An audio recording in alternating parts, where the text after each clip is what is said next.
श्री राम, वंदे मातरम, भारत माता की जय। आपका डॉक्टर एन.के. चलोत्रा एक बार फिर आपकी सेवा में हाजिर। विषय आज का, आज मैंने सुबह न्यूज़पेपर पढ़ा तो बहुत आश्चर्य हुआ मुझे। माननीय प्रधानमंत्री नरेंद्र भाई मोदी का एक स्टेटमेंट था जिसमें उन्होंने लिखा हुआ था कि डीमोनेटाइजेशन, नोटबंदी से जो काला धन है वो घटा है।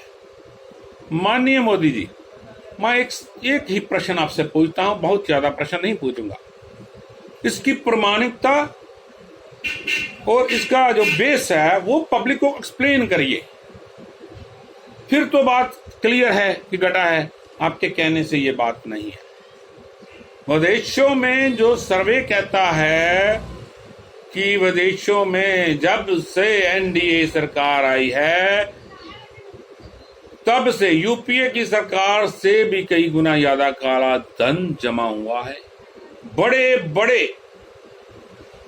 इंडस्ट्रियलिस्ट, ट्रेडर, फ्रॉडर फेक कंपनियां बना करके खरबों रुपया सरकार को और लोगों को चूना लगा करके देश को छोड़ के निकल गए आप ही के राज में। डिमोनेटाइजेशन से आम जनजीवन अस्त व्यस्त हो गया, लोगों के कारोबार समाप्त हो गए।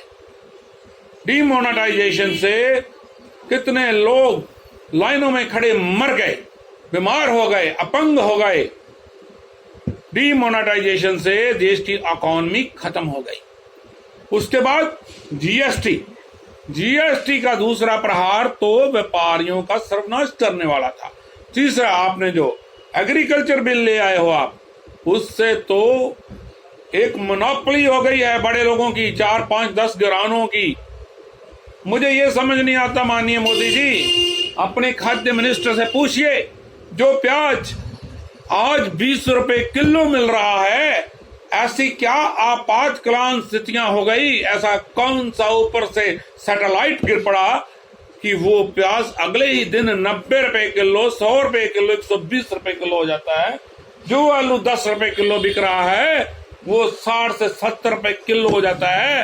ये सब ब्लैक मार्केटिंग क्या सरकार की कंसेंट के बिना हो रही है?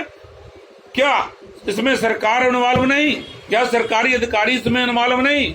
ब्लैक मार्केटिंग किसी ट्रेडर की क्या जरूरत है कर सके अगर सरकार और सरकारी अधिकारी इन्वॉल्व नहीं है।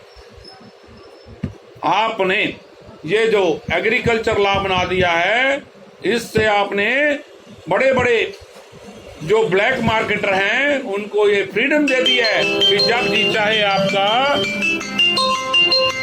आप उसको रेट को जब चाहे बढ़ा सकते हो, देश में महंगाई बढ़ा सकते हो, महंगाई फैला सकते हो और देश का विनाश कर सकते हो। इसलिए आपके राज में देश का भला नहीं विनाश हो रहा है। कृपया इन मुद्दों पर गौर करिए। ये भारत की जनता है, सदा राज्य आपके पास भी नहीं रहने वाला। कृपया कुछ सोचिए, कुछ देश के लिए करिए। देश आपकी तरफ देख रहा है, आंखें लगा करके देख रहा है।